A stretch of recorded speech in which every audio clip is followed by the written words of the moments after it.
धन्याः वयं मान्यमान्यानाम् आशीर्वचनं प्राप्तुम् अत्र एकत्रिताः। आइए।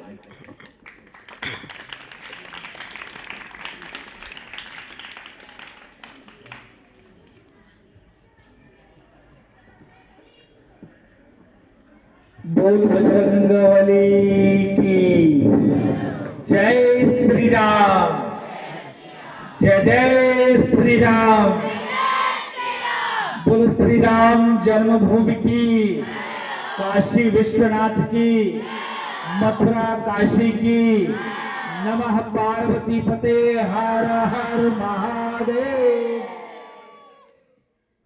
बहुत बहुत साधुवाद। ये मंच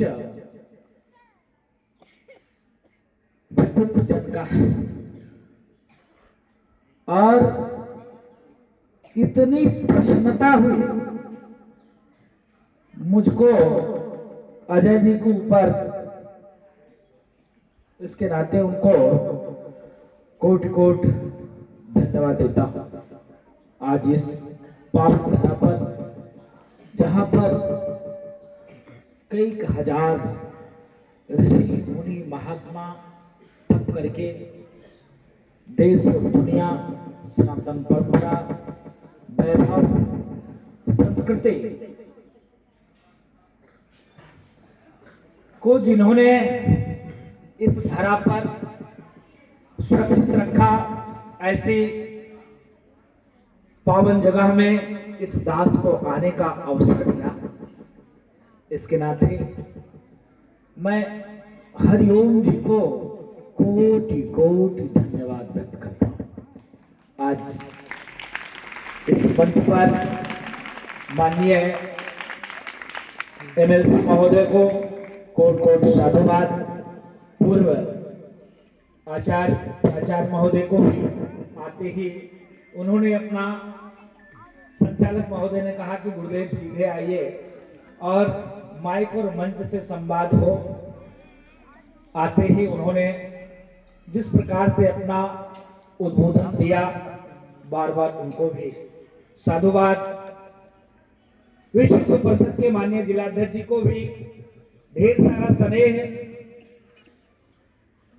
जो राष्ट्र और संस्कृति को बचाने के लिए निरंतर तत्पर और कार्य करते हैं, इसके नाते उनको भी आभार।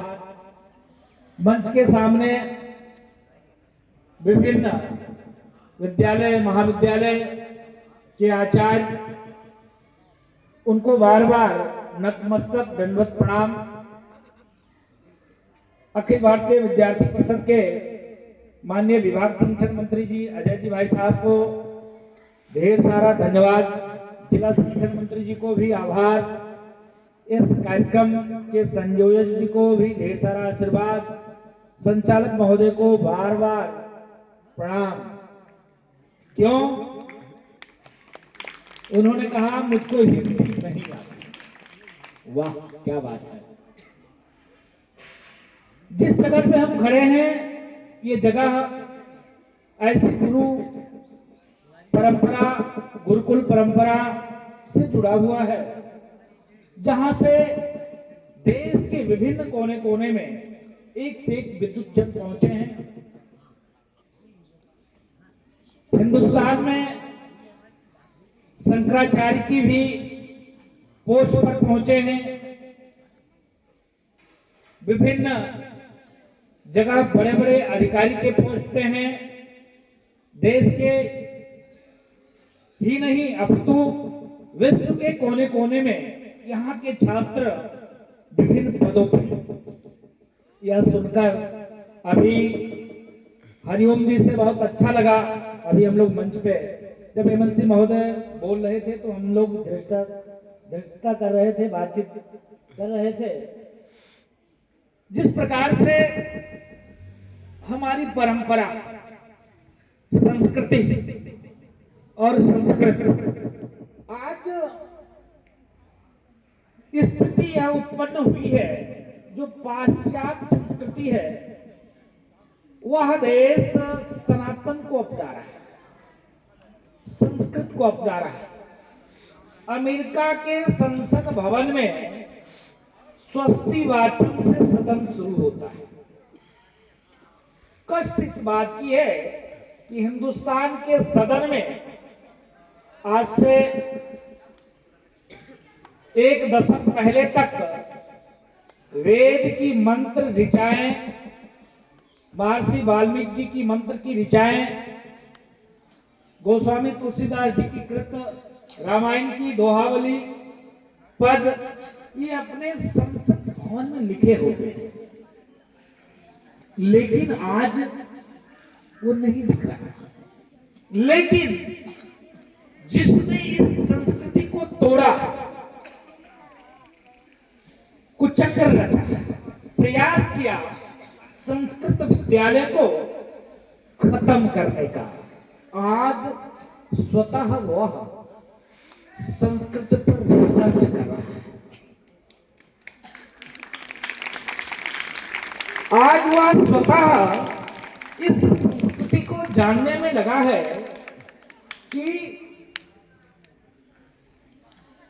अंग्रेज से पहले तमाम मुगल आक्रांताओं ने इस संस्कृति को नष्ट और विनष्ट करने के लिए अथक प्रयास किए, लेकिन वो सफल नहीं हो पाए। अंग्रेजों ने सोचा कि हिंदुस्तान पे तो हम राज कर लेंगे, खूब पैसा कमा लेंगे, धनार्जन कर लेंगे, लेकिन जो मेरा उद्देश्य था उस उद्देश्य में पूर्ति हम नहीं कर पा रहे हैं। क्यों नहीं कर पा रहे हैं? क्योंकि 800 से लेकर 1000 वर्ष तक अंग्रेज मुसलमानों ने हिंदुस्तान पे राज किया, लेकिन इस संस्कृति को खत्म नहीं कर पाया। कौन सी ऐसी कड़ी थी, कौन सा ऐसा कारण था, कौन सी ऐसी विषम परिस्थिति थी कि 1000 वर्ष तक शासन सत्ता चलाने के बावजूद भी यहाँ की परंपरा को हम नष्ट और विनष्ट नहीं कर पाए? तब जाकर उनके विद्वानों ने कहा कि जब तक हम गुरुकुल परंपरा को समाप्त नहीं करेंगे, गुरुकुल को नष्ट और विनष्ट नहीं करेंगे, तब तक इस संस्कृति पर और हिंदुस्तान की जो परंपरा है, कल्चर है, जो संस्कार है, इसका परिवर्तन नहीं कर सकते। तब मैकाले पद्धति के अनुसार अभी जैसे एमएलसी महोदय बोल रहे थे, उसके बाद उन्होंने कॉन्वेंट की पद्धति को स्टार्ट किया और सारे गुरुकुल को बंद कर दिया। बंद करने के बाद आज चिंता और चिंतन करना पड़ा है। नहीं तो एक समय था हिंदुस्तान विश्वगुरु इसीलिए था। विश्वगुरु कोई तगमा नहीं है, कोई मेडल नहीं है कि व्यक्ति को पहना दिया जाए तो वो समर्थशाली हो जाएगा, प्रभावशाली हो जाएगा, विकासशील हो जाएगा, विकसित हो जाएगा। नहीं, ये संस्कार है। जैसे आप बैठकर, जिससे आप देखो हमारे यहाँ सर्वे भवन्तु सुखिनः सर्वे सन्तु निरामया विश्व बंधुत्व वसुधैव कुटुम्बकम के साथ हम लोग कार्य और काम करते हैं। हम जब साधु जन हैं, आप जब भगवान की आरती करते हो तो बोलते हो धर्म की जय हो, ये नहीं कहते सनातन धर्म की जय हो। अधर्म का नाश हो, प्राणियों में सद्भाव आए, विश्व का कल्याण हो। ऐसी कोई व्यवस्था संसार में है ही नहीं, ऐसी कोई संस्कृति है ही नहीं, ऐसा कोई पद्धति है ही नहीं जहां पर यह व्यवस्था है। सिर्फ सनातन परंपरा में ही ऐसी एक व्यवस्था है जहां पर विश्व बंधुत्व के साथ, सर्वे भवन्तु सुखिनः के साथ कार्य होता है। आज मैं आभार व्यक्त करता हूं एमएलसी महोदय के पार्टी को,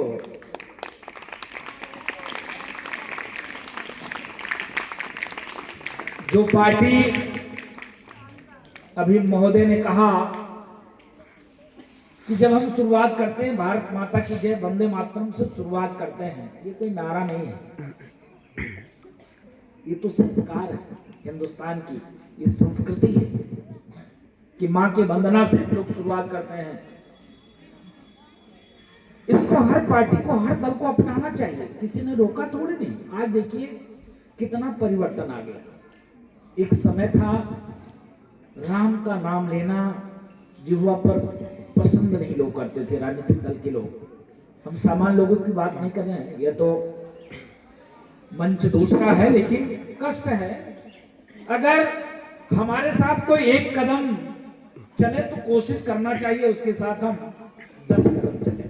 कोई 10 कदम चला तो उसके साथ 100 कदम चलने की प्रयास हम करेंगे, तब उसको भी अच्छा लगेगा, हमको भी अच्छा लगेगा। इसके नाते मैं आभार व्यक्त करता हूं एमएलसी महोदय के पार्टी को, माननीय देश के यशस्वी प्रधानमंत्री जी को, उत्तर प्रदेश के यशस्वी मुख्यमंत्री योगी आदित्यनाथ जी महाराज को। अभी तक जो भी सरकारें थी, या तो वो भारतीय जनता पार्टी का विरोध करते करते इतना आगे बढ़ जाती थी, धर्म का विरोध करने लग जाता था। भाई, भारत माता से किसी को परहेज होने नहीं चाहिए, भगवान राम की जन्मभूमि से किसी को परहेज होने नहीं चाहिए, मथुरा काशी से किसी को परहेज होने नहीं चाहिए, भगवान कृष्ण की जन्मभूमि से किसी को परहेज होने नहीं चाहिए। लेकिन क्योंकि यह विषय संघ विचारधारा में भारतीय जनता पार्टी उठा रही है, इसके नाते हम इसका विरोध करेंगे। विरोध करते भी थे। आज कितना परिवर्तन आ गया कि देश के यशस्वी प्रधानमंत्री जी जिस प्रकार से त्रिपुंड लगाकर, रुद्राक्ष की मालाएं पहनकर, भगवा वस्त्र पहनकर लंबा साष्टांग दंडवत करते हैं, इस चीज को देखकर जो कालनेमी वाले रूप धारण करने वाले लोग, गिरगिट जैसे रंग बदलने वाले लोग, राजनीतिक दल के लोग जो राम को काल्पनिक कहते थे, जो साधु संतों को, इस भगवा भेषधारी को बोको हरम, आईएसआई और तालिबान से जोड़ देते थे, जो राम जन्मभूमि के विरोध में 16-16, 17-17 वकील खड़े कर देते थे। उस वकील की फीस 1 घंटा का 50 लाख रुपया हुआ करता था। आप समझ सकते हो, जो अयोध्या में निहत्थे राम भक्तों के ऊपर गोली चलवाते थे और गर्व से कहते थे हम एक नहीं। हमको बहुत ही प्रसन्नता है कि हमने कई हजार राम भक्तों को गोली सीने से छलनी कर दिया। सीने कम पड़ जाते लेकिन गोली नहीं कम पड़ता। कई लाख राम भक्त होते तो उनको भी गोली से छलनी कर देता। वो अपने आप को गर्व महसूस करते थे ये चीज कहकर। जो कहते थे कि जब बाबरी ढांचा ध्वस्त हो रहा था तो मेरे नानी को बहुत तकलीफ हो रही थी, पेट में दर्द हो रहा था। आज वो कहते हैं कि दिल्ली में जब हमारी सरकार है तो हम राम भक्तों को निःशुल्क अयोध्या दर्शन कराते हैं, और जब वो राम भक्त दर्शन करके आते हैं दिल्ली तो उनका मैं चरण पकड़ता हूँ, चरण धुलता हूँ, उनकी चरण धूलि को मस्तक में लगाता हूँ। जो लोग तिलक तराजू और तलवार इनको मारो झूठे जाए, ये भाषा इस्तेमाल करते थे, आज वो राम और परशुराम की बात करने लग गए।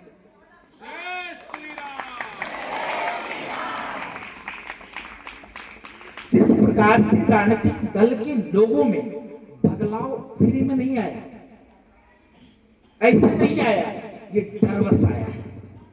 क्यों डरवस आया है? क्योंकि जिस प्रकार से संघ विचार में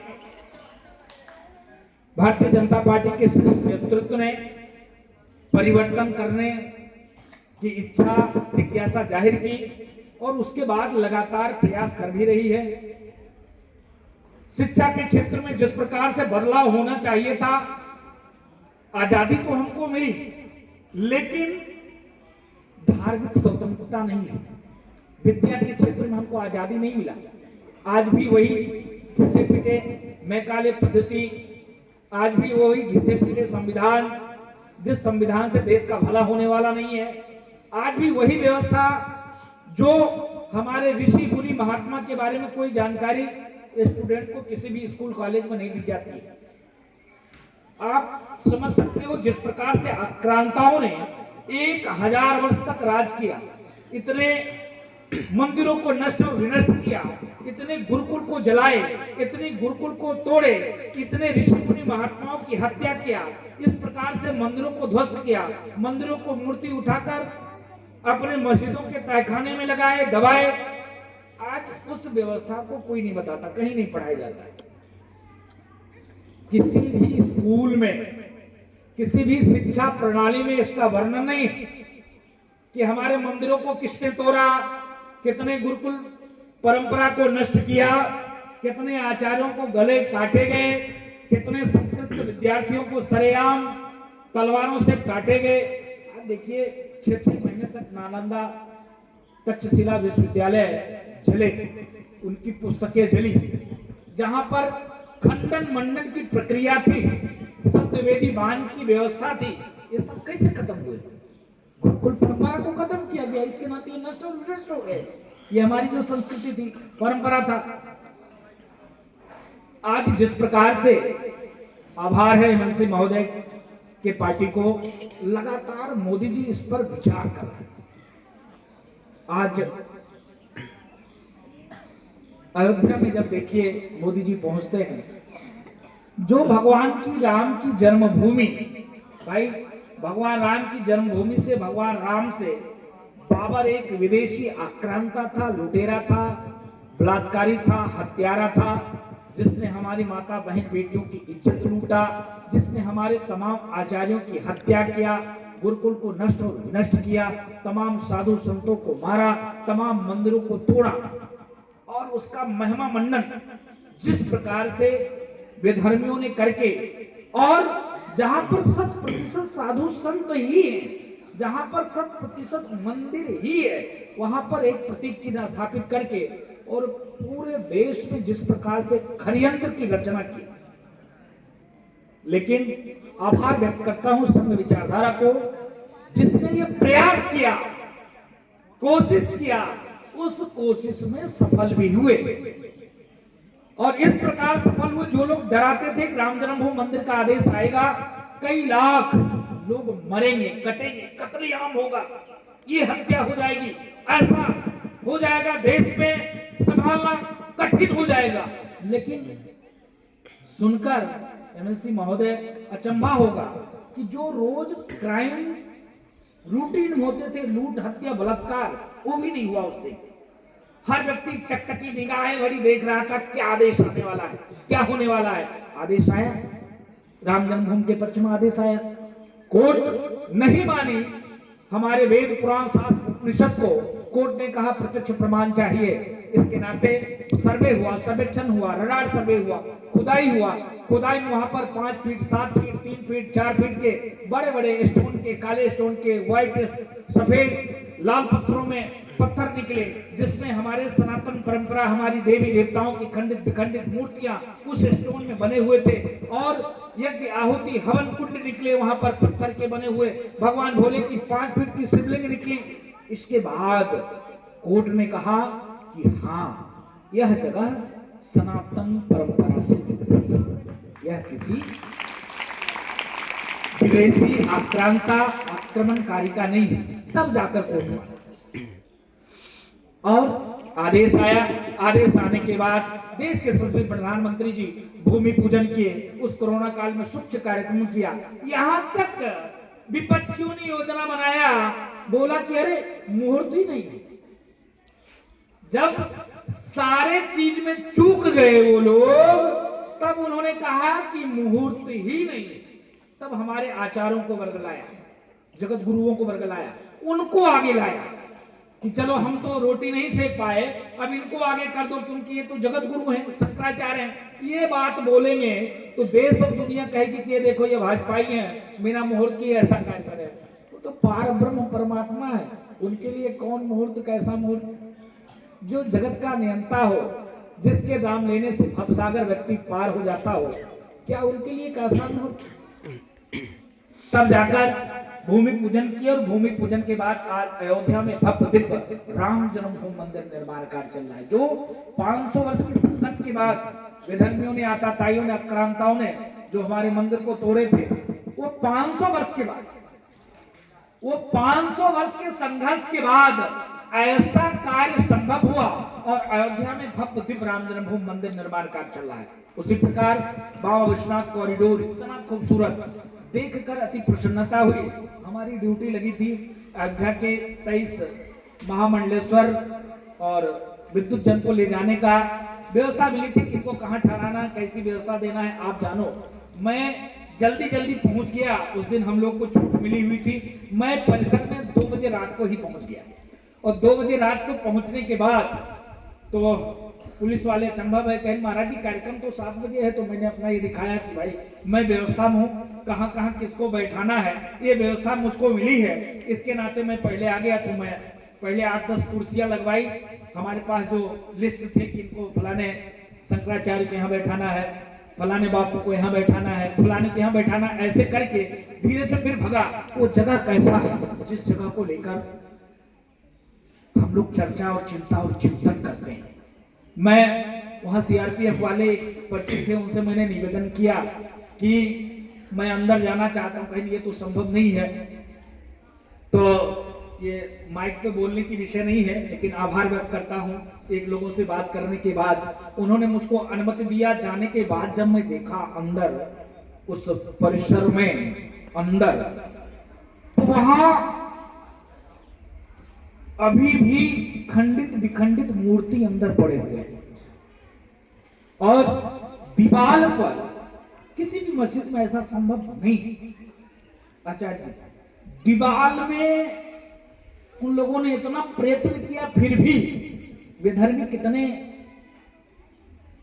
इस टाइप के हैं, उन्होंने पत्थर से उस पत्थर को घिसा है। फिर भी अभी भी जिस प्रकार से अपने मंदिरों में, प्राचीन मंदिरों में मूर्ति उकेरे जाते हैं, अभी भी हल्की हल्की दिखाई देती है वो मूर्ति। उसके बाद बाहर निकलिए, पीछे का आकार देखिए। भगवान भोले का जो मंदिर है, प्राचीन मंदिर अपना, एक कोना लटका हुआ है जहां सीधे साक्षात वो मंदिर दिख रहा है। उस पर भी कार्य चल रहा है। मैं आभार व्यक्त करता हूं देश के प्रधानमंत्री जी को। कॉरिडोर तो बहुत सुंदर उन्होंने बनाया है, इसके नाते बार बार प्रणाम करते हैं उनको, बार बार आभार व्यक्त करता हूं। और मैं निवेदन करूंगा ऐसे आचार्यों को जो लगातार निरंतर ऐसे पुष्प को सुसज्जित करके राष्ट्र के लिए आप लोग जब समर्पित करेंगे, इतने जो हमारे गुरुकुल परंपरा के ये होनहार बच्चे जो बैठे हुए हैं, ये जब आगे पहुंचेंगे, पहुंचने के बाद वही कार्य मोदी जी भी कर रहे हैं, उनकी तरीका थोड़ा सा अलग है। और उसके बाद चार धाम से लेकर विभिन्न जो अपने सनातन परंपरा से जो प्राचीनतम स्थल है, उसको किस प्रकार से पुनरुद्धार किया जाए। भाई 5 साल उन्होंने कहा था कि 5 साल हम देश के लिए कार्य करेंगे, और 5 साल के बाद जिसके लिए भारतीय जनता पार्टी का जन्म हुआ, हम उस पर कार्य करेंगे। और उस पर खड़े भी उतर रहे हैं, कार्य भी कर रहे हैं। और धारा 370-35 से लेकर भव्य दिव्य राम जन्मभूमि से लेकर, कॉरिडोर से लेकर, मथुरा से लेकर, काशी से लेकर, चार धाम से लेकर विभिन्न मंदिरों का पुनरुद्धार का कार्यक्रम मोदी जी बहुत तेजी से कर रहे हैं। इसके साथ साथ मैं आचार्य जी को आश्वस्त करना चाहूंगा, ठीक है, अभी तक जो सरकारें थी वो सरकार नहीं हमारी परंपरा पर, नहीं हमारी संस्कृति पर, नहीं हमारे संस्कृति पर, और नहीं मठ मंदिर पर, नहीं साधु संतों पर कार्य करते थे। लेकिन जब से मोदी जी बने हैं तब से लगातार प्रयास कर रहे हैं, कोशिश कर रहे हैं, और उसमें उनको सार्थकता मिल भी रहा है। लेकिन अभी भी हम अपेक्षा करेंगे एमएलसी महोदय जी से, इस विषय को सदन में उठाएं, चर्चा करें। सरकारी मसले क्या है, हमारी तो इच्छा बहुत है, बहुत कुछ करने का, लेकिन हम तो डायरेक्ट कर नहीं सकते। करने वाला कौन होता? शासन प्रशासन के लोग, वही करेंगे। हम तो सिर्फ आदेश देंगे, सदन में कानून बनाएंगे, कानून को पारित कर देंगे, लिपिबद्ध कर देंगे, उसको शासन आदेश लाकर जारी कर देंगे। लेकिन काम कौन करेगा? काम तो वही लोग करेंगे जो पूर्ववर्ती सरकार में रहे। काम तो उन्हीं से लेना है काम करेंगे वही, इसके नाते सही तरीके से काम हो। बहुत अच्छा लगा जिस प्रकार से हमारी संस्कृति और संस्कृत विलुप्त हो रहा है। सरकार की योजना है, लेकिन सरकार की योजना के साथ साथ सबको मन बनाना पड़ेगा। जैसे हरिओम जी ने प्रयास किया, अभी पूर्व प्राचार्य महोदय बोल रहे थे, असंभव कार्य है। हमारा कोई बाहरी दुश्मन नहीं है, हमको तकलीफ अपनों से ही है, हमारे आचार्यों से ही है, हमारे महापुरुषों से ही है, हमारे विद्युत जन से ही है, जो नहीं चाहते, निष्काम भाव से जो आप कार्य कर रहे हो, प्रयास कर रहे हो, आज हम बचे तभी हैं। आप समझ सकते हो कि अभी शहीदी दिवस माननीय देश के सचिव प्रधानमंत्री ने बनाया, जब मुगल आक्रांताओं ने कहा गुरुदेव से कि आप इस्लाम स्वीकार कर लोगे तो मैं समझ जाऊंगा कि पूरा हिंदुस्तान इस्लाम स्वीकार कर लिया। गुरु जी ने कहा ऐसा संभव नहीं हो सकता है, उसके लिए हमको कुछ भी करना पड़ जाए, अपने प्राणों की आहुति देना पड़ जाए, अपने कुल खानदान को नष्ट और विनष्ट करना पड़ जाए, लेकिन हम इस्लाम स्वीकार नहीं करेंगे। आप सोच सकते हो 7 साल 8 साल के उनके बच्चों को दीवार में चुनवाया गया। सोच सकते हो दूध मुहे बच्चे की कलेजी निकाल कर उनके मुख में ठूसा गया। आप सोच सकते हो कि चिमटा गर्म करके उनकी चमड़ी उधेड़ी गई। आप सोच सकते हो सर से गर्म करके उनके आंखों में सीधे डाला गया, फिर भी उन्होंने इस्लाम स्वीकार नहीं किया, जिसका परिणाम स्वरूप है कि आज इस माइक पर हम बोल पा रहे हैं, जिसका परिणाम स्वरूप है आप तिलक लगाकर बैठे हो। एक समय था कर देना पड़ता था तिलक लगाने के लिए, एक समय था कि उनके बच्चों को दफनाने के लिए सबसे ज्यादा स्वर्ण से जमीन को तौला गया, तब जाके उनके बच्चे दफनाए गया। सनातन परंपरा से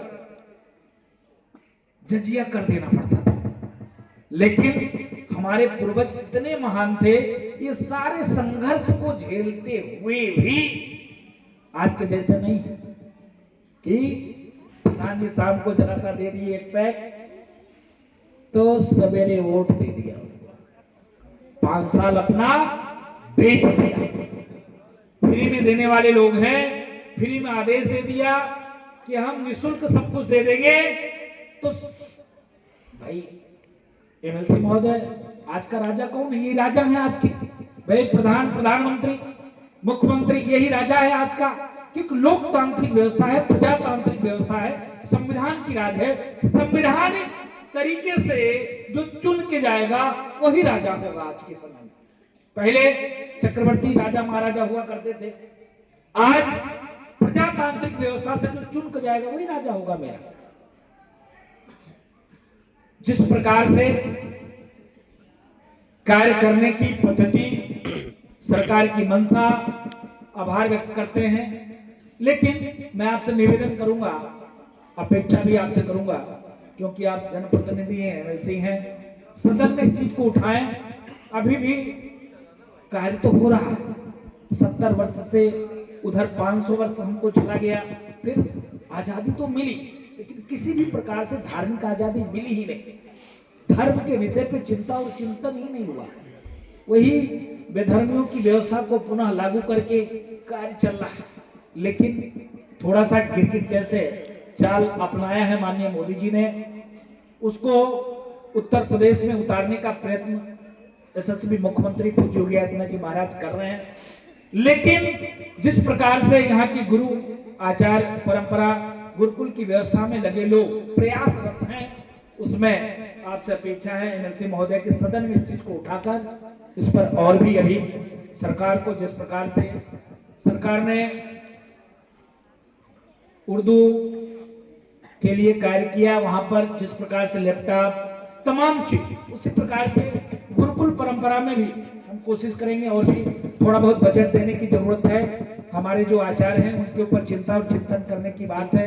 अभी बातचीत चल रहा था, एक एक प्रोफेसर, एक एक टीचर को कई 2-2 3-3 विद्यालय दिए गए हैं। बहुत गंभीर विषय है, इसके लिए सरकार के पास व्यवस्था है। अभी ये मंच इस टाइप की नहीं है बोलने लायक, जहां पर ऐसे भी सरकारें हैं राज्यों में जहां पर कुछ नहीं, फर्जीवाड़े के विद्यालय हैं उनके, और उनकी सैलरी बहुत मोटी तनख्वाह है, उनको कुछ नहीं करना है।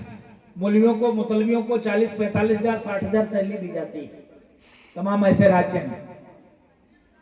लेकिन इस पर अभी भी कार्य करने की जरूरत है। जिस प्रकार से मोदी जी योगी जी कार्य कर रहे हैं, आपकी सरकार कर रही है, हम अपेक्षा करते हैं जो भी व्यक्ति अपने परंपरा को भुला देगा, जो भी अपनी संस्कृति को भुला देगा, वो खत्म हो जाएगा। तत्काल की घटना देख लीजिए, एक देश है पृथ्वी पर अफगानिस्तान, वहां पर ना गुरुकुल है, ना कोई बाबा है, ना कोई बाबू है, ना कोई ब्राह्मण, ना कोई आरएसएस है, ना कोई विद्यार्थी परिषद है, ना कोई बजरंग दल है, ना विश्व हिंदू परिषद है। वहां पर शुद्ध रूप से बलेच्छी लोग हैं, आक्रांता टाइप के ही लोग हैं, बेधर्मी टाइप के ही लोग हैं, जहां पर ना बहू का सम्मान है, ना बेटी का सम्मान है, ना किसी भी प्रकार का कल्चर है, ना संस्कृति है। आज जब वहां पर एक ही कौम के आदमी है, एक ही इस्लाम को ही मानने वाले लोग हैं, आज देखिए स्थिति क्या है। अभी कुछ दिन पहले जब वहां तालिबानियों का शासन आया, तो वहां की बहनें बहू बेटियों को बचाना असंभव था। वहां पर लोग, जब हमको पता है कि जब ये जहाज उड़ेगा इसके पंखों में हम लटकेंगे तो मर जाएंगे उड़ने के साथ ही, फिर भी जान बचाने के लिए लोग लटक रहे थे। देखा होगा आप लोगों ने यूट्यूब पर, सोशल नेटवर्क पर, टीवी पे, पत्रक में, समाचार पत्रों पे देखा होगा आप लोगों ने। उनको भरोसा किससे था? हिंदुस्तान से था। जो हिंदुस्तान की तरफ फ्लाइटें आ रही थी, ऐसे वो लटक रहे थे। और जिस प्रकार से वहां पर जो व्यवस्था 100 वर्ष पहले, आज नहीं 100 वर्ष पहले वहां पर रावण की पुतला दहन होता था, आज 100 वर्ष में इतना स्थिति बदल गया कि मुश्किल से मोदी जी और योगी जी के नेतृत्व में वहां से लोग आए हैं 5000 लोग। आप बताओ, वहां पर यहूदी, ईसाई, जैन, बौद्ध, सिख, हिंदू कुल मिला के 5000 ही लोग 100 वर्ष में बच पाए। इतना परिस्थिति बदल गया। आप देखो, धर्म के आधार पर हिंदुस्तान का बंटवारा हुआ, ज्यादा दिन नहीं हुआ। धर्म के आधार पर जब बंटवारा होता है तो हिंदुस्तान में बेधर्मियों की संख्या 6 करोड़ थी और पाकिस्तान में संख्या 3 करोड़ थी। आज पाकिस्तान में 0 बराबर हो गया, 1 लाख से भी नीचे। रोज आए दिन, अभी कल मैं टीवी पे मैं देख रहा था, वहां पर कई महिलाओं का सरेआम गोली मार के हत्या कर दी गई। वहां पर जैसे बच्चियां 6 साल, 4 साल, 5 साल, 7 साल की होती है, उठा ली जाती है। वहां पर इतना तेजी से धर्मांतरण, गला काट दिया जाता है। इस निंदा के तहत कुछ नहीं। आप अपने मंदिर में अगर अगरबत्ती सुलगा दिए, पड़ोसी मुसलमान ने देख लिया तो बोला, अरे ये तो हमारे धर्म के विपरीत कार्य कर रहा है, एक एप्लीकेशन दे दिया, उसको थाना पुलिस चौकी जाना पड़ा, इस निंदा के तहत उसको जेल हो गया। इतना जलालत की जिंदगी झेलना पड़ा है। आज जिसने संस्कार को भुला दिया, अफगानिस्तान खत्म होने की कगार पे, वहां की संस्कृति नष्ट और विनष्ट हो गया। इसी के नाते विनष्ट हो गया कि वहां पर उसने संस्कार को त्याग दिया, अपने संस्कृति को त्याग दिया। वो ठीक इस्लाम को मानने वाला था, लेकिन इस्लाम को भी उसने उस टाइप से मानना स्टार्ट कर दिया। सिर्फ महिला है तो हवस का शिकार बनाना, लूटना, बांटना, लूट, हत्या, बलात्कार, ऐसे संज्ञा वहां की संस्कृति को दे दिया, जिसका परिणाम स्वरूप हुआ कि वहां पर न हम हैं, न कोई बाबा है, न बाबू है, न ब्राह्मण है, फिर भी वो मरे जा रहे हैं, कटे जा रहे हैं, खत्म होने की कगार पे। इसके नाते मैं आचार्य बंधुओं को धन्यवाद देता हूं। कम से कम सूक्ष्म व्यवस्था में ही इतने सरकार के न सहयोग होने के बावजूद भी आपने इस संस्कृति को जगा के रखा है, एक गुरुकुल परंपरा को बना के रखा है। आज जब संघ विचारधारा ने लॉ को जला के रखा कि राम जन्मभूमि लेके रहेंगे, आज ले लिया। संघ विचारधारा ने उस लॉ को जला के रखा कि धारा 370 को खत्म करेंगे और भारत का जो मस्तक है जम्मू कश्मीर, भारत माँ को तिलक लगाएंगे। आज संघ विचारधारा ने तिलक को लगा दिया। इसी प्रकार से आप ऐसे ही श्लोक को जला के रखें, ऐसे आचार्य, ऐसे विद्वज्जन, ऐसे गुरु, इस गुरुकुल परंपरा को आपने बना के रखा है।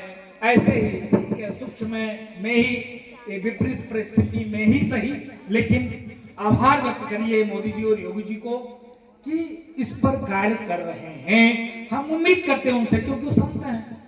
मैं अभी कुछ दिन पहले गया हुआ था, तो वो जब सूबे में, ये सूबे के मुख्यमंत्री होने के बावजूद, मुखिया होने के बावजूद भी संत हैं, इतने व्यस्ततम कार्यक्रम होने के बावजूद भी वो सुबह सुबह जब निकलते हैं गौशाला जाते हैं। गौशाला जाने के बाद गौ को 1 घंटा लगता है उनको गुड़ खिलाने में। उसके बाद गौशाला से जब निकलते हैं तब फिर वो सरोवर के तरफ जाते हैं, साफ सफाई की व्यवस्था कैसी उसको देखते हैं। वहां से जब निकलते हैं वो तब पहुंचते हैं गुरुकुल की व्यवस्था। अरे भाई कौन क्या कर रहा है, उनके यहाँ लमसम नहीं तब भी 700 विद्यार्थी उनके गोरखनाथ मंदिर में जहां वो रहते हैं वहां, इसके अलावा और तमाम 30 से 35 विद्यालय का संचालन वो करते हैं। और मंदिर परिसर में ही 1000 से ऊपर गौ है, और वो भी देसी नस्ल, कोई जर्सी नहीं, शुद्ध देसी गौ का पालन करते हैं। 1000 गौ की व्यवस्था है। तो जब संत जग जाएगा, संत सजग हो जाएगा, भाई धर्म के ठेकेदार 3, हमारी बात को आचार्य जी अन्यथा मत लेना, बाबा, बाबू और ब्राह्मण, ये 3 धर्म के ठेकेदार। क्यों ठेकेदार मैं कह रहा हूं, हमारी बात को अन्यथा मत लीजिएगा आचार्य जी, क्योंकि इनकी बात को समाज मानता था। इनकी बात को आचार्य जी ने कह दिया तो डर बस कि गुरुजी ने कह दिया है, कल से गुरुजी मेरे घर खाना नहीं खाने आएंगे, आशीर्वाद नहीं देंगे। गुरुजी का आदेश है डरवश पालन करना। महात्मा जी ने कह दिया श्राप दे देंगे। भाई महात्मा है, भजन करते हैं, पूजा पाठ करते हैं, भगवान के नजदीक रहते हैं, इनके पास तप है, तपस्या है, प्रभाव है, ये श्राप दे देंगे। इसके नाते डरवश लोग मानते थे। बाबू साहब क्या है, बाबू साहब बहुत बदतमीज है, गरियाने लगेंगे, सोटा उठाएंगे, 4 डंडा मारेंगे, चमड़ी उधेड़ देंगे, गांव से निकलवा देंगे, समाज में रहने नहीं देंगे, भोजन खाने नहीं देंगे, समाज में शादी ब्याह न्योता हकारी बंद करा देंगे। इसके नाते लोग डर मानते थे। इसके नाते मैंने कहा समाज के ठेकेदार बाबा, बाबू और ब्राह्मण, ये 3 लोगों की बात समाज मानता था। 3 लोगों ने अपने आप को सिकोड़ लिया, कम कर दिया, सूक्ष्म कर लिया। जैसे हम बहुत बड़े मठाधीश हैं, तो हम मंदिर में रह गए, मंदिर में एक गुरुकुल, एक गौशाला, जाने तो भगवान जाने, हमको भजन करने से मतलब है, क्या मतलब है, ठाकुर जी जाने। अरे भाई ठाकुर जी तो नहीं आएगा ना, करना आपको और हमको पड़ेगा, क्योंकि उतनी त्याग नहीं है, तपस्या नहीं है, उतना समर्पण नहीं है कि ठाकुर जी साक्षात आके कार्य करें। ठाकुर जी भी हमारे और आपके माध्यम से ही कार्य करेंगे।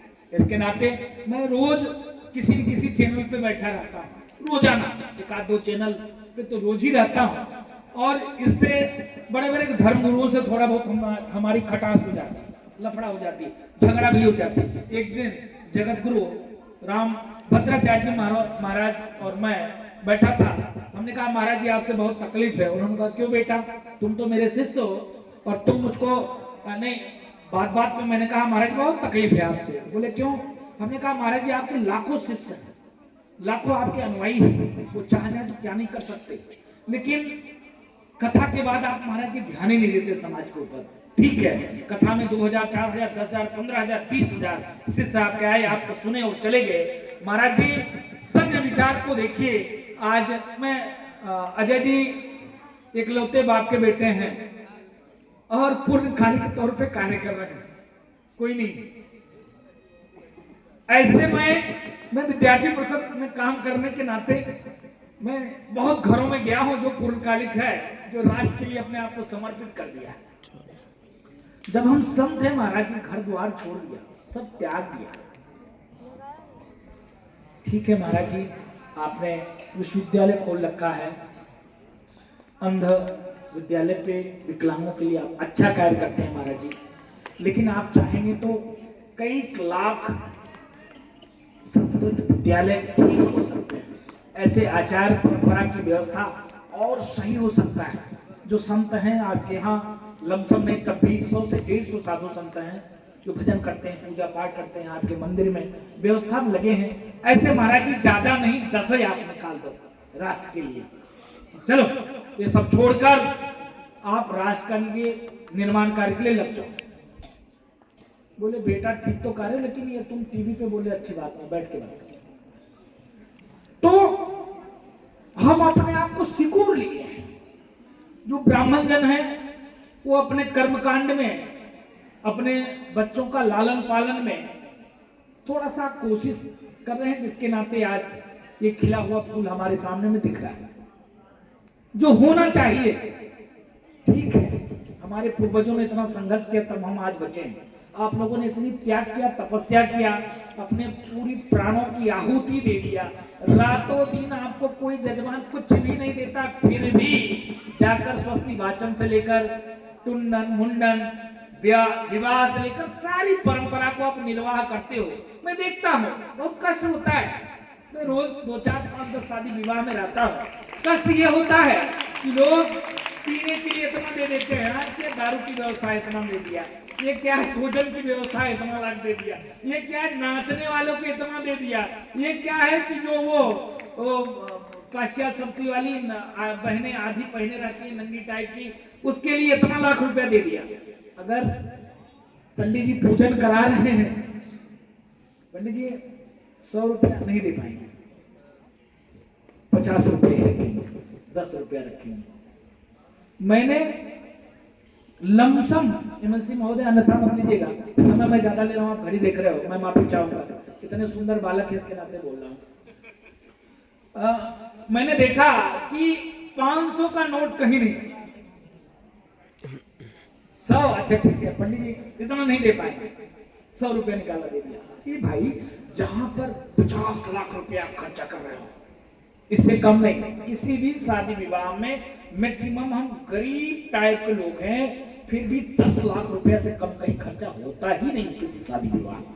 और वहां स्थिति ये बन पाती है, ठीक है पंडित जी की चुप्पे चोरी मार 2000, 4000, 5000, 10,000 दे दो, लेकिन जब समाज में पक्ष भी बैठा है, विपक्ष भी, कन्या पक्ष, वर पक्ष और वधु पक्ष दोनों बैठा है, वहां पर आचार्य को आप निकाल कर कितना देते हो? 100 रुपये नहीं दे पाएंगे, नहीं हो पाएगा। अरे पंडित जी यार इतना नहीं होता है, इतना कहाँ होता है पंडित जी,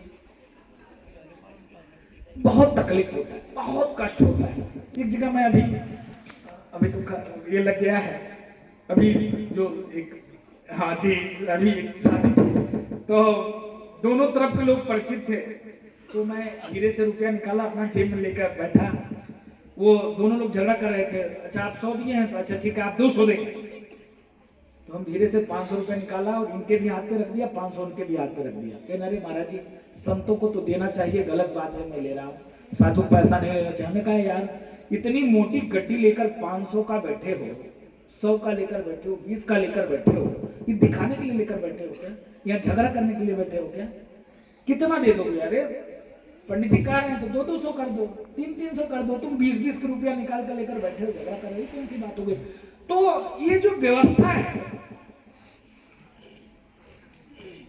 बाबू साहब कमाने खाने पीने में मस्त हो गए, कोई मतलब नहीं है कौन क्या कर रहा है, कोई मतलब नहीं है। ठीक है प्रजातांत्रिक व्यवस्था है, लोकतांत्रिक व्यवस्था है, यहाँ संविधान से देश चलता है, ये अच्छी बात है। लेकिन जब हम अपने संस्कार को भुला देंगे तो दिक्कत हो जाएगी, आज समस्या है। लोग तिलक डर के मार से आपका गुरुकुल परंपरा को इसलिए आप तिलक लगाए हुए हो। यहाँ तक ये देखो ब्राह्मण कुल में जन्मे हैं, कच्च बच्च मच्च खाते हैं, यहाँ तक देख लो कभी वो तिलक नहीं लगाते, सिखा नहीं रखते हैं, उनको तकलीफ होती है। जो ब्राह्मण कुल में जन्मे हैं उनसे भी मुझको तकलीफ है, सिखा तक नहीं रखते, ये तकलीफ है। जब अपने आप को ठीक करेंगे, अपने परिवार को ठीक करेंगे, तब अपने आप ये ठीक हो जाएगा। इसके नाते 3 व्यक्ति जो जिम्मेदार है, बाबा बाबू ब्राह्मण, ये तीनों को सतर्क सजग और जागरूक होना पड़ेगा। जब हम अपने आप को ठीक करेंगे, स्वतः ही राष्ट्र, ये सनातन परंपरा, ये सनातन संस्कृति ठीक हो जाएगा। इसके नाते संकल्प लीजिए कि पहले हम अपने आप को ठीक करें, प्रयास करें, प्रयत्न करें। आप देखो बहुत तेजी से हिंदुस्तान में ईसाई मिशनरी काम कर रही है। रोज आए दिन धर्मांतरण का कार्य चल रहा है। अयोध्या जैसे क्षेत्र में जहाँ पर मेरे जैसे धर्म के ठेकेदार साधु ही रहते हैं, संत ही रहते हैं, वहां पर धर्मांतरण चल रहा है रोजाना। जो अयोध्या जैसे क्षेत्र में कभी मैंने नहीं सुना था कि चंगाई सभा लगता है, आज अयोध्या जिला में 35 चंगाई सभा लगता है। और अयोध्या विधानसभा में लमसम हर दूसरे गांव में 2, 3, 4 ईसाई होते हैं। वो कार्य करते हैं, वो काम करते हैं, उस पे वो काम कर रहे हैं। उसने सीधे संघ विचारधारा को हाईजैक कर लिया है। एक मेरे जानने वाले हैं, नाम नहीं लूंगा, बॉर्डर क्षेत्र पे लगे हुए हैं, उन्होंने मुझको बुलाया था उद्बोधन के लिए, महाराज जी आ जाइए, इस क्षेत्र में ईसाई मिशनरी बहुत काम कर रही है, हम लोग बनवासी कल्याण आश्रम के उसमें काम करते हैं। उस संघ विचारधारा के हमारे मित्र थे और दुख के साथ मुझको कहना पड़ा है कि जो हमको शिक्षा दे रहे थे आज वो ईसाई हो गए। वो संघ में काम करते थे, उनकी व्यय पत्रक मुश्किल से 2600 से 2700 था। एक ईसाई मिशनरी की पादरी के टच में आ गए, हमको मिलवाते ठीक करते करते वो उनको तो नहीं ठीक कर पाए, उनकी तनख्वाह ईसाई मिशनरी ने 90,000 कर दिया। बोला जो काम वहां करते हो वही काम तुमको यहाँ करना है, वही कार्य करना है, कोई कार्य नहीं करना है, घर घर घूमना है, बातचीत करना है और तुम्हारी सैलरी में 90,000 करता हूं। बदल गए। बहुत कष्ट की बात है, बहुत ही गंभीर विषय है, बहुत चिंतनीय विषय है। जब आज अफगानिस्तान में काबुल कंधार में मुस्लिम जो कंट्री है, अदर धर्म के मानने वाले, मजहब के मानने वाले हैं, उस कंट्री में कोई राजू दास को नहीं जानता। वहां पर सनातन परंपरा से कोई गुरुकुल नहीं है, वहां पर कोई वेद विद्यालय नहीं है, वहां पर कोई पाठशाला नहीं है, वहां पर कोई मंदिर नहीं है, वहां पर कोई जगत गुरु नहीं है, वहां पर कोई मंडलेश्वर नहीं है, वहां पर कोई मठाधीश नहीं है। क्यों नहीं है? इसलिए नहीं है क्योंकि वह हिंदू नहीं। जब हिंदू बचेगा तभी यह संस्कार, यह संस्कृति बचेगी। ये भी बहुत गंभीर विषय है, ये भी चिंतनीय विषय है, इस पर भी कार्य करने की जरूरत है। लेकिन पुनः मैं आपको हरिओम जी धन्यवाद व्यक्त करता हूँ, ऐसा आयोजन आपने किया, मन को प्रसन्नता मिली। मैं अजय जी को बार बार आभार व्यक्त करता हूँ। अजय जी भी पैंट वाले बाबा हैं और लगातार कार्य कर रहे हैं। ऐसे मैं बाबा को बार बार प्रणाम करता हूँ, दंडवत करता हूँ, उनकी माँ को बार बार प्रणाम करता हूँ। माँ ने दिल पर पत्थर रखकर अपने बच्चे को राष्ट्र कार्य के लिए पुष्प को समर्पित कर दिया। इतने जो बच्चे बैठे हुए हैं, मैं भी अपेक्षा करूंगा कि इसमें से भी आप तो धर्म कार्य में ही लगे हुए हो, लेकिन आगे चलकर भविष्य में राष्ट्र कार्य में आपका समर्पण, आपका योगदान, संस्कृति को बढ़ाने में, संस्कृति को बढ़ाने में आप ऐसे ही निरंतर प्रयासरत रहिएगा। आगे चलकर आप संकल्प लीजिए कि अपने जीवन को समाज के लिए, संस्कृति के लिए, संस्कृति के लिए कार्य तो कर ही रहे हो, आप आगे चलकर कार्य करोगे ही। लेकिन आप जब आगे बढ़ोगे तो अपने में कमाने खाने में न लगकर अपने जीवन के उपार्जन में चार जजमान और भी कर्मकांड करके भी जीवन यापन करके नहीं, थोड़ा सा समाज के लिए, पर्यावरण के लिए, प्रकृति के लिए, राष्ट्र के लिए जब आप समर्पित करेंगे, समर्पण करेंगे, ये देश, ये राष्ट्र, ये संस्कृति ऐसे ही बना रहेगा। मैं हरिओम जी बहुत बहुत साधुवाद, धन्यवाद देता हूँ, आभार व्यक्त करता हूँ। एमएलसी महोदय को धन्यवाद है कि मैं आपसे अपेक्षा करता हूँ सदन में इसको आप जरूर उठाएंगे। ठीक है, जब सदन चले, हाउस चले, तो आप प्रयास करिएगा इस विषय को उठाकर और इसको और आगे तक हम ले चल सकें, ऐसा कार्य कर सकें। मैं विश्व हिंदू परिषद को जिलाध्यक्ष जी को आभार व्यक्त करता हूँ। मैं सामने बैठे, बगल में बैठे सभी आचार्य बंधुओं को मैं प्रणाम करता हूँ। मातृशक्ति को बार बार प्रणाम करता हूँ। हे मातृशक्ति, मैं इसलिए मैं आपको प्रणाम करता हूँ कि मेरी भी माँ आपकी जैसे ही रही होगी, कैसे दिल पे पत्थर रखकर दे दिया। मैं इस मंच के माध्यम से और भी अपेक्षा करूंगा कि अपने बच्चों को जरूर, जिनके घर में 2 बच्चे हैं, 3 बच्चे हैं, जिनके पास 2 बच्चे हैं, जरूर राष्ट्र के लिए समर्पित करें। किसी चाहे संघ विचारधारा में, चाहे आप अपने ही विचारधारा में प्रयास करें। हे माँ, हे पिता तुल्य बुजुर्ग, हे नौजवान साथी, राष्ट्र के लिए समर्पित करें। बहुत बहुत आभार, कष्ट के लिए धन्यवाद। इतना बेशकीमती आपका समय लिया, मैंने आपको पकाया, मैंने आपको परेशान किया। ऐसे मैं अपने छोटे से नन्हे मुन्ने भाइयों को ढेर सारा आशीर्वाद देता हूँ हनुमान जी महाराज की तरफ से।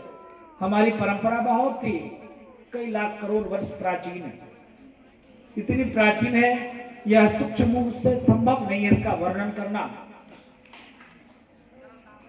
और ऐसे ही आयोजन करते रहे, इस दास को बुलाते रहे, ये दास आता रहेगा, जहां कहिएगा हाजिर रहेगा। और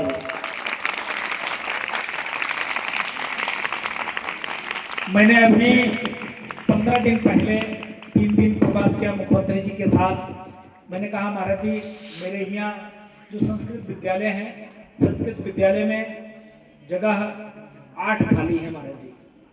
बोले जो योग्य है उसको ले आओ, कर देते हैं। हमने कहा ये तो हमारे यहाँ की महाराज जी पीड़ा है, पूरे प्रदेश की पीड़ा है। बोले योग शिक्षक मिल ही नहीं रहा है। हमने कहा नहीं महाराज जी, ऐसा नहीं है, योग बहुत शिक्षक है।